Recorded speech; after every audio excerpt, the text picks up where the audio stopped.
Bonjour à tous, c'est Quentin pour Android Pit.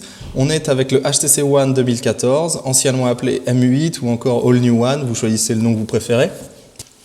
On a pu le prendre en main un petit peu en avant-première et on va vous en parler un petit peu, ses nouvelles fonctionnalités, etc. Alors tout d'abord, vous pouvez voir son design, il a été revu par rapport à la précédente version. Il est en aluminium toujours, il a les bords beaucoup plus arrondis et son corps est en fait unibody en une seule pièce et honnêtement il est magnifique. L'inconvénient du smartphone en une seule pièce, conception unibody en aluminium, c'est que le poids se voit augmenter. On passe à 160 grammes, ça va être au-dessus des fleurons chez Samsung ou chez Sony par exemple. L'écran de ce HTC One 2014 fait 5 pouces, c'est 0,3 de plus que le HTC One qui était donc à 4,7. La densité de pixels est un peu moindre parce que la résolution reste la même, on est sur du Full HD. L'autre spécificité de ce smartphone, c'est également le deuxième capteur d'appareil photo qui n'est en fait pas un appareil photo, qui permet de mesurer la profondeur de champ. On va y revenir. Alors évacuons tout de suite le jeu de mots d'HTC, Sixth Sense, le sixième sens, parce que c'est HTC Sense 6, la nouvelle version de la surcouche HTC. Les changements esthétiques sont plutôt minimes, on va pouvoir citer presque exclusivement les thèmes. Alors il y a un color coding, un code couleur qui permet, si on prend le thème vert, tout va être à peu près vert.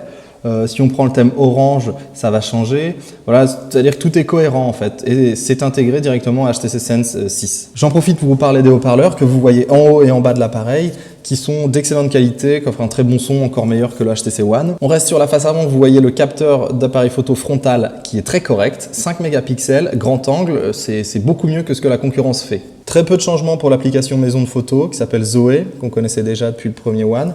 On peut éditer les clips à plusieurs utilisateurs, c'est pas mal. Sinon, peu de changements, à part que ça va devenir une application normale sur le Google Play. En ce qui concerne BlinkFeed, que vous voyez à l'écran, qui est l'application, le flux d'actualité RSS en fait, fait par HTC, il va être porté en tant qu'application comme Zoé sur le Google Play. Il sera disponible que sur les smartphones HTC par contre. Le gros avantage, c'est qu'il ne faudra plus attendre les mises à jour système pour avoir un BlinkFeed mise à jour. On sait qu'HTC avait traîné sur certaines fonctionnalités. Là, c'est de la mise à jour d'application tout à fait standard. Passons à l'appareil photo avec ces deux fameux capteurs. Alors, je vous le rappelle, le second appareil photo n'en est en fait pas un. Il permet de calculer la distance, en fait, la profondeur de champ pour améliorer la mise au point a posteriori. Alors, dans les faits, ça fonctionne comme ça. On prend une photo et ensuite, on peut faire la mise au point où on veut, a posteriori, c'est-à-dire après que la photo ait été prise. Ça marche très très bien, c'est excellent. Les photos sont très belles, au passage, on y reviendra. Par rapport à ce que fait la concurrence, le Samsung Galaxy S5, le Xperia Z2 ou le LG Optimus G Pro 2, c'est un cran au-dessus. La présence de ce deuxième capteur photographique, ça permet de faire un effet 3D sur les photos, comme vous voyez à l'écran. Alors, c'est assez difficile là de le voir avec la caméra, mais c'est du gadget, mais l'effet est plutôt sympa. Moi, j'aime bien.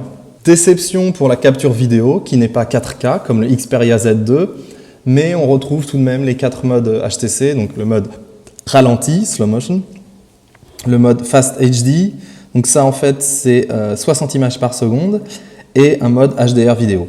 Le All New One marque l'entrée d'HTC dans le monde des gestes. Alors c'est quelque chose que HTC ne faisait pas, ils y sont passés, comme Samsung, LG, etc.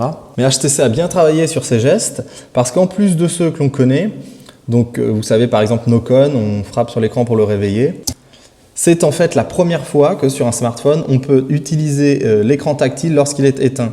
C'est-à-dire que si on swipe, si on glisse vers la gauche ou vers la droite, vers le haut, vers le bas, etc., on va lancer les appels, l'appareil photo, différentes applications. Évidemment, le One reconnaît quand il est dans un sac ou une poche et il désactive cette fonction. Une autre fonctionnalité que HTC a jugé bonne d'ajouter, c'est un mode d'économie d'énergie extrême, donc Extreme Power Saving Mode. Alors évidemment, on n'aura pas accès dans ce mode aux choses telles que le GPS, le Bluetooth, les données, etc. Il va donner accès simplement aux appels, aux SMS. Ça permet, selon la marque, d'utiliser son smartphone jusqu'à 15 heures quand il nous reste simplement 5% de batterie. C'est à mettre en comparaison avec les 10% de Samsung qui tiennent 24 heures.